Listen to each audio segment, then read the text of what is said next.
কামৰূপৰ বামুণগাঁৱত আত্মপ্ৰকাশ পখিলা বিহুৱা দল।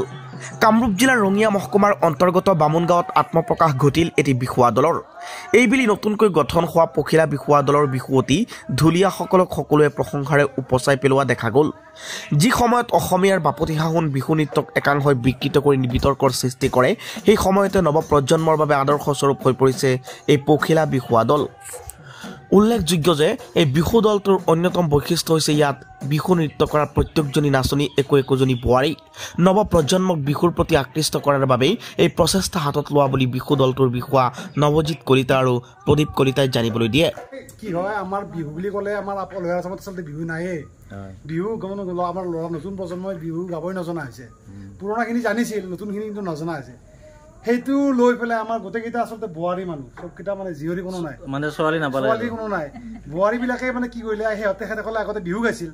এতিয়া দুই এজনক লগত লৈ আমাৰ পুৰণাবিলাক এই পৰিদা আছে, বনজিত আছে, সিহঁতক লগত লৈ কৈছে আমি বিহুটো আকৌ আৰম্ভ কৰোঁ, যাতে আমাৰ ল'ৰা আছামতো বিহুটো যাতে গৰু বিহুটো মানে এনেকুৱা হৈছে, এই গৰুটোক গাটো আজিকালি নোধোৱাই, গৰু বিহু বুলি দুখনমান কাপোৰ ল'লে কিবা ল'লে আৰু এনেকুৱা ৰাখিব বিচৰা নাই। গতিকে যাতে আমাৰ বিহুটো পৰম্পৰাটো যাতে ইমান ধুনীয়া হৈ থাকে, আমাৰ বিহুটো যাতে ইমান ধুনীয়া বস্তু, মানুহৰ যিটো লাজ, আচলতে বিহু গাবলৈ যিটো লাজটো নোহোৱা হোৱাৰ কাৰণে আমাৰ বৌসকল, মোৰ আচলতে বৌ হয় বেছিভাগে, বাইদেউ আছে, বৌ আছে, বোৱাৰীও আছে মোৰ, এইবিলাকে মিলি চবেই মিলি লাজ ভঙাৰ কাৰণে আচলতে বিহু দলটো খুলিছে।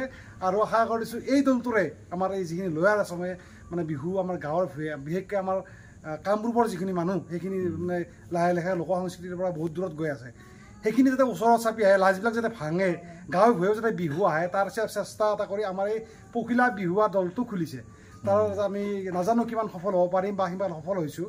গতিকে আমাৰ আশা আৰু আছে, আৰু চেষ্টা কৰি যাম যিমান পাৰোঁ, সেয়াই আমাৰ কথা। আৰু আপোনালোকৰ বিহু দলটোত যিখিনি মানে দৰকাৰ প্ৰয়োজনীয় বস্তুবিলাক কিনিছে নে? বস্তুবিলাক সেয়া কোনোবাই দান কৰিছে, কোনোবাই এনেকৈ আছে, বা যিবিলাক ড্ৰেছ পাতিত আমাৰ হেৰি নাচনীসকলে নিজে নিজে আনিছে। গতিকে আৰু আমাৰ বিশেষকৈ আমাৰ গাঁৱৰ এজন উঠি অহা ল'ৰা, তেওঁ বহুত উৎসাহী, তেওঁ বাৰু বিহু দলত নাই, তেওঁৰ মাক আছে আমাৰ লগত, মাকক আগৰ ফালে মাতিছোঁ, বৌ, এওঁৰে সুযোগ্য সন্তান, তেওঁ মেডিকেলত কৰি আছে, তেওঁৱে আমাক এটি ঢোল দান কৰিছে। আৰু নামটো কৈ দিয়ক আপোনাৰ। লিটুমণি কলিতা, তেওঁৰ ল'ৰাজনৰ নাম লিটুমণি কলিতা, আমাৰ বাইদেউজনীৰ নাম হয়।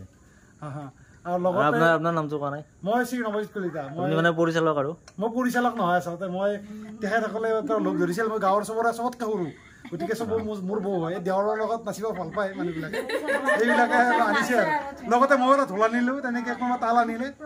ঠিক আছে বাৰু, সুন্দৰ প্ৰচেষ্টা, ভাল লাগিল। আমাক এই দলটোক প্ৰশিক্ষণ দিছে আমাৰ পুৰণা একদম ঢোলৰ আমাৰ বিহুৰ ওজা বুলি ক'ব লাগিব প্ৰদীপ কলিতা, তেখেতৰ পৰা আমি দুই এষাৰমান জানিব বিচাৰিছোঁ তেখেতে কি কয়।